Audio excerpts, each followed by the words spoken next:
Nyt on tuoretta bensaa tankissa ja mukana sitten vielä tuommoista jotain suuttimien puhdistusainetta, jolla otaksun olevan hyötyä noiden polttoainekanavien ja kaasuttimen putsaamisessa.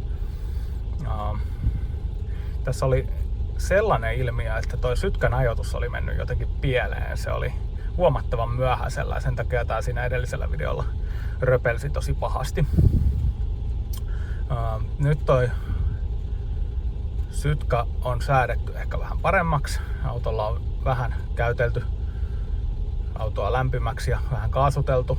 Katsotaan kohta miltä toi sytkän ajoitus näyttää. Eli tässä se oli se 5 astetta tänne yläpuolella kohtaa se oikea ajoitus. Mut nyt tää tuntuu toimivan kuitenkin vähän paremmin. Että kun antaa kaasua, niin se ottaa kierroksia ihan kivasti.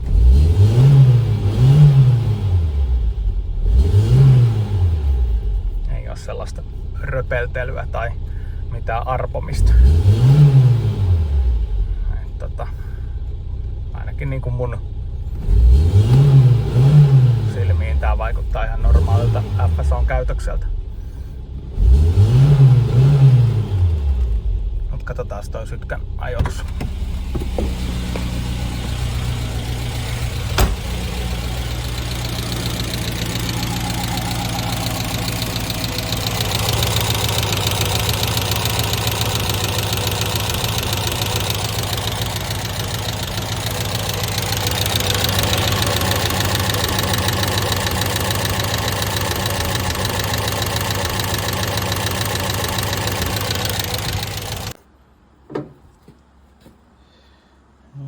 Pesurin pumppu on alkuperäinen ja siinä on kyllä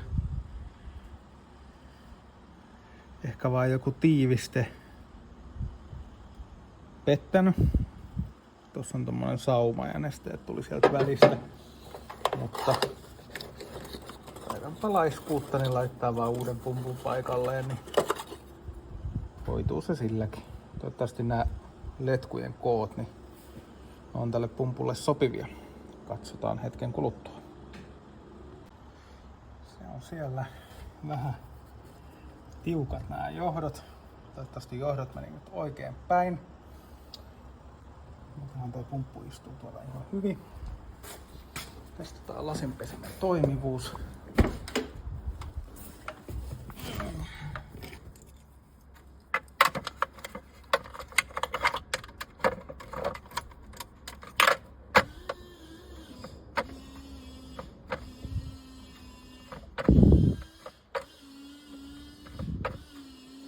Vähän ujosti toimii. Onkohan siellä johdot väärinpäin? Nyt on johdot toisinpäin.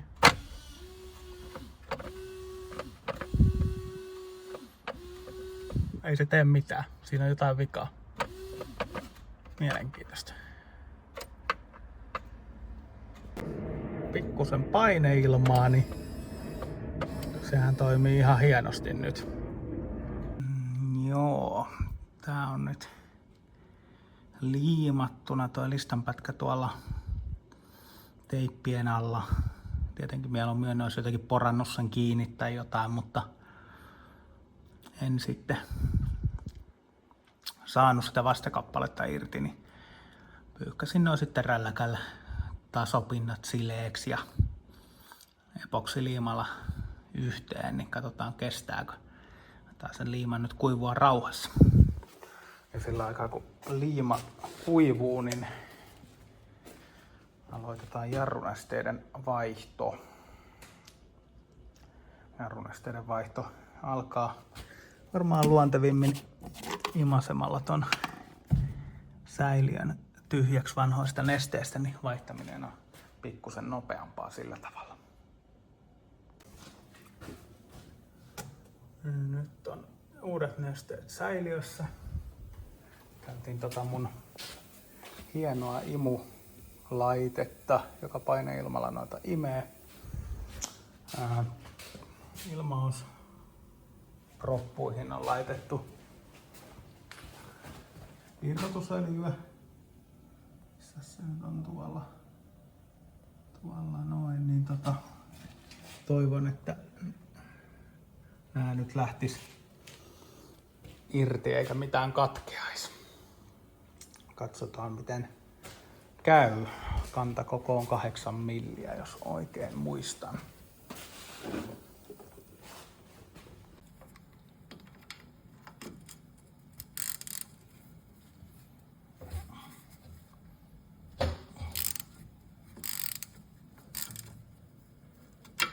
Ei mennyt edes poikki.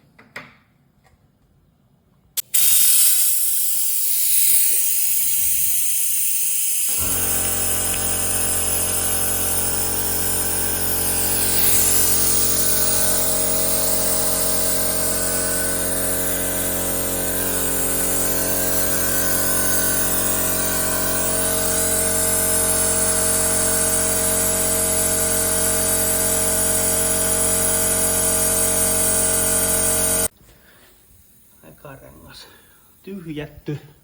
Jarrunesteistä joku sellainen reilu puoli litraa nestettä on nyt mennyt. Eli uskon, että nesteet tuolla nurkassa vaihtuu. Sitten vaan tää auki ja sama proseduuri. Nyt on jarrunesteet vaihdettu. Tietenkin tapahtuu joku nestekatastrofi, mutta onneksi jarruneste on hydrofiilistä, niin se lähtee ihan huuhtelemalla pois eikä aiheuttaa vaurioita. Renkaat on paikallaan.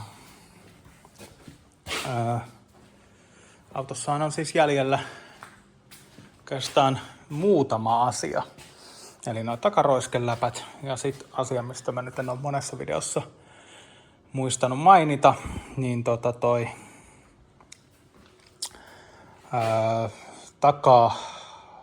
mikä tää nyt on, vetopyörästön etutiiviste, niin sen vaihto, koska se vuotaa öljyä. Sen jälkeen pitäisi olla kaikki korjauskehotuskohteetkin autosta korjattuna. Mutta aloitan nyt noilla roiskeläpillä. Roiskeläppien osalta oli kätevää, kun Bilteemasta saa tällaisia peräkärryn roiskeläppiä. Tämmösiä. No, täällä on liikaa tavaraa. Tämmösiä. Niin tän koko on oikeastaan melkein yksi yhteen tän FSO-roiskeläpän kanssa. Eli pientä leikkaamista vaan, niin toi Biltemän roiskeläppä menee ihan täydestä. Vanhat pultit ei tietenkään lähtenyt irti, joten ne piti orata. Täällä on tämmönen kiva palaneen metallin haju. Seuraavaksi pohjamaalia ja sitten mustaa maalia pintaan. Niin sillä aikaa kun maali kuivuu, niin saan sitten leikattua noin varaosaroiskeläpät tähän. Maalin kuivumisessa kestääkin pidempään kuin odotin, joten aloitetaan tää Stefan irrotus. Eli ensiksi otetaan kardaani irti. Mä olin toiveikas, että tää avokita lenkkihommeli tänne mahtuisi, mutta ei mahdu. Pakko irrottaa ihan tavallisen lenkkiavaimella. Mutta aloitetaan tosissaan sillä, että kardaani irti tästä laipasta. Joo, kardaani on nyt irti. Varmaan kaikkien ohjeiden mukaan sitä pitää roikottaa just tälleen. Ei kai se miksikään mene. Siinä on merkattu toi laipan asento, niin menee samaan asentoon. Niin seuraavaksi sit vaan päätymutteria auki. Varaosa päätymutteria mulla ei tietenkään ole, joka on huono asia. Mutta ehkä mä nyt selviän tuolla vanhalla. Samalla tää on hieno testi, että kuinka tiukasti käsijarru pitää, kun tuota mutteria lähtee avaamaan. Muistikuvien mukaan toi saattaa olla aika tiukassa. Pohdin, että onko pitkä varsi vai toi iskumeisseli parempi vaihtoehto, mutta mä nyt kokeilen eka tällä pitkällä varrella. Mua pelottaa, että iskumeisseli rikkoo ton perän jotenkin. Katsotaan sitten tekeekö tällä yhtään mitään. Siellä on nyt ne lukitukset hakattu auki noilla tuurnilla. Niin katsotaan mitä käy. Hyvin pyörii koko hässäkkä. Ei merkkiäkään aukeamisesta.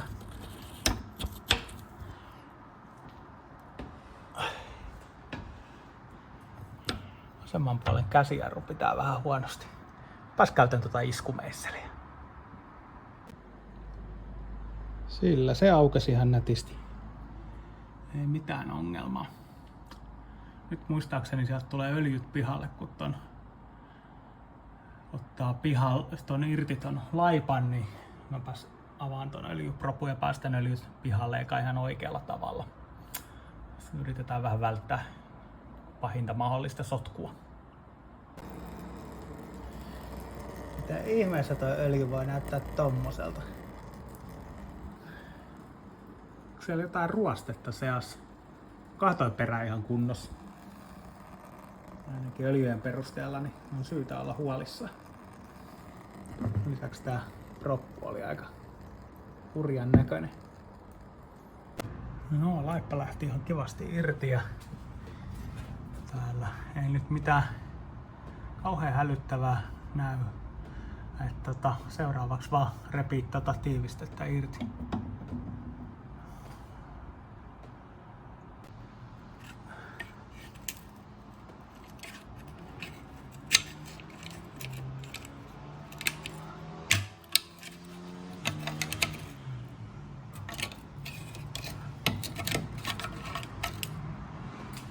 Jee! Se irtos. Ainakin toi Stefan ulkoreuna oli irti tosta metallirenkaasta, eli kyllä tuossa selkeä vika oli. No, tää ulompi laakeri ainakin näyttää olevan ihan ok. Ja hyvässä öljyssä. Ja täällä on sitten tää holkki seuraavana. Ja holkki siis kokoon puristuu kiristäessä. Nyt tää pitää aina uusia. Onneksi näitä vielä saa tuolta Ri-autolta Sveitsistä, niin se oli joku 25 Sveitsin frangia plus postit ja tullit, niin uusi tällainen, niin saa ton oikeaan momenttiin. Pikkusen huuhtelin perää uusilla öljyillä, saa vähän metallisilppua pois sieltä. Stefan on nyt paikallaan. Eli tässä on öljytty ja samoin itse Stefani pitäisi mennä paikalle ilman suurempia komplikaatioita, kunhan se vaan saa oikeaan asentoon. No niin, se upposi sinne nätisti. Sitten vaan mutteri kiinni. Nyt pitää tuolla kirjallisuudessa käydä varmistaa tuo oikea kiristysmomentti tuolle mutterille. No joo, luetaan tällä kertaa tätä manuaalia. Tässä on aika mielenkiintoinen polonetsi, kun tässä on Just Jokean vilkut, mutta sitten tässä on toi L:n etuspoileri. Kai tällaisiakin polonetseja on sitten joskus tehty. Mutta tossa on toi momentti, eli nyt on metreissä 176-275. Eli joku vähän reilu 200 newtonmetriä siihen pitäisi saada momenttia.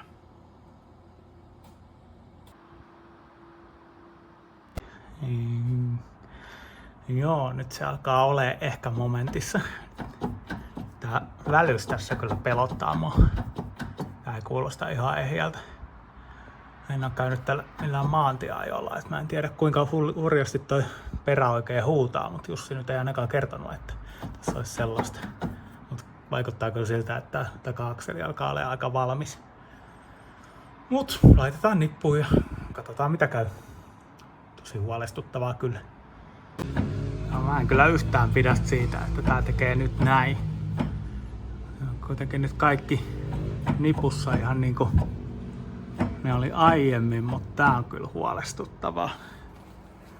Tosiaan öljyä siellä oli kuitenkin melkein litra. Et siellä oli öljyvajausta ehkä joku 3-4 desiä, eli ei mikään ihan tolkuton. Mutta kyllä musta tuntuu, että toi taka-akseli menee kyllä vielä vaihtoon.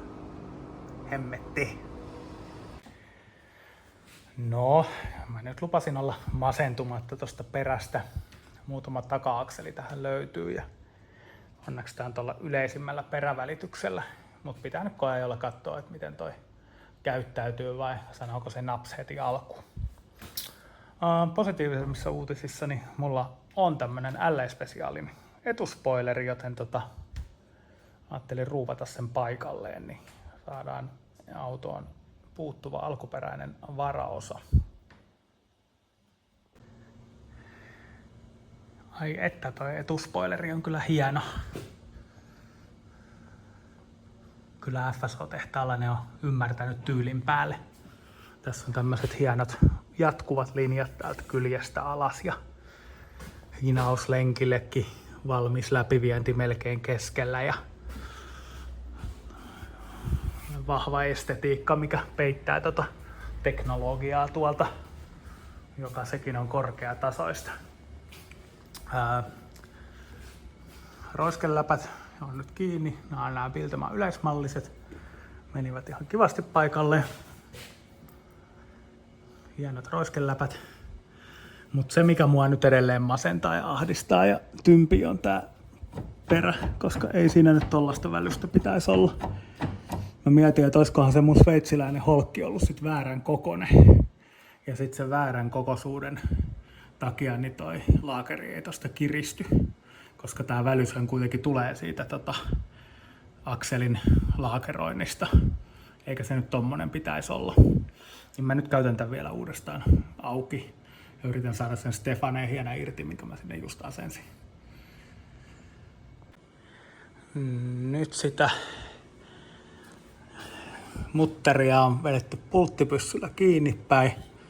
Tuntuu, että ei tää nyt ihan niin väliä ole enää, mutta kyllä siellä silti väliä on. Mutta en oikein tiedä, onko tälle oikein mitään tehtävissä. Sitä Stefaa ei saa ehjänä irti, jotta sen holkin voisi varmistaa sen oikein pituuden. Niin tiedä, onko tämä nyt maailman tyhmin idea, mutta ehkä mä nyt vaan oletan, että se koeajolla toimii eikä tuhoudu sen laajemmin. Saatan kyllä olla väärässä, mutta kokeillaan nyt niin. Kauhean vaikea kuitenkin sanoa, kun tätä pyörittelee, että toimiiko tämä nyt normaalisti vai epänormaalisti. Ainakin se asia on hyvä, että nyt siellä on vähän lisää niitä öljyä vaihdettu uudemman kerran, että vähän sitä metallisilppua on pois sieltä.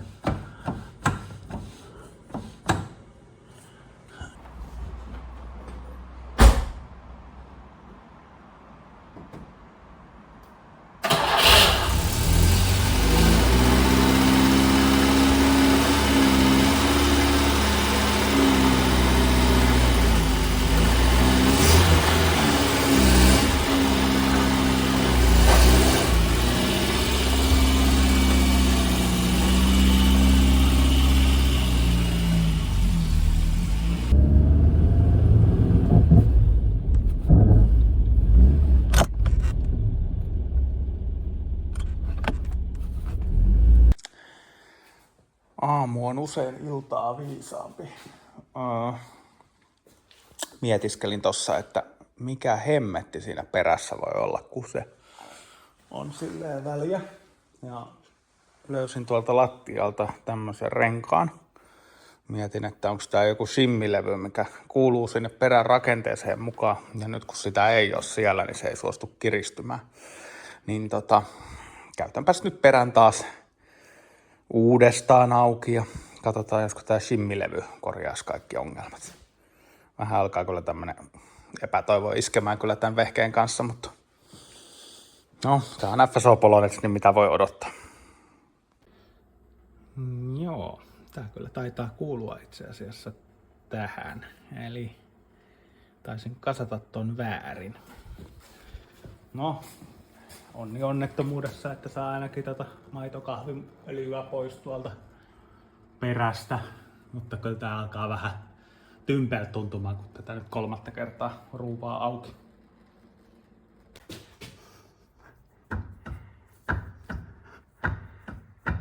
Nyt siinä ei ole enää semmoista aksiaalivälystä. Jotain väliä tuolla perässä on, mutta musta tuntuu, että se on tuolta varsinaisen päävälityksen puolelta. Nyt musta tuntuu, että tää nyt meni ihan maaliin. Ehkä mahdollisesti. Mutta on se nyt ainakin parempi. Oli siitä simmistä jotain apua ja pulttipyssyllä tuli hakattua kyllä aika pitkään, että tiedät, toivottavasti nyt olisi lähellä oikeita momenttia aika hirveässä ylimomentissa. Mut ainakin laakerit pyörii ihan kivasti.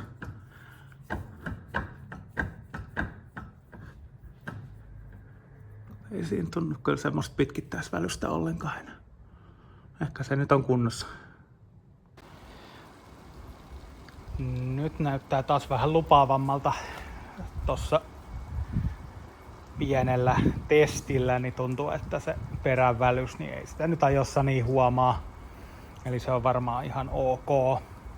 Eli auto alkaa olla nyt niinku katsastusvalmis. Mutta saattaa jäädä toi katsastaminen kyllä Jussin ongelmaksi, että hakeko autonsa pois.